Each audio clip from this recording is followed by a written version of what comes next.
Well, the Maine Department of Environmental Protection is taking a former Maine-based company to court. The DEP filed a formal complaint against the pharmaceutical company Mallinckrodt Tuesday, accusing the company of failing to clean up a former site in Orrington. Holtrachem Manufacturing Company, as it was called when it was in Orrington, was located along the Penobscot River and produced chemicals commonly used for pulp and paper.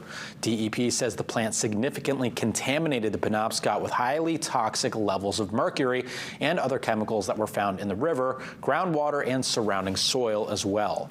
2 prior notices of violations were issued to the company in March and October of 2025 for failure to comply with cleanup orders.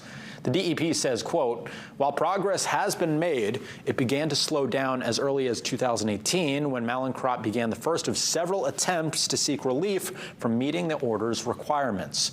Since 2023, Mallinckrodt has ceased any meaningful progress toward remediation at the site."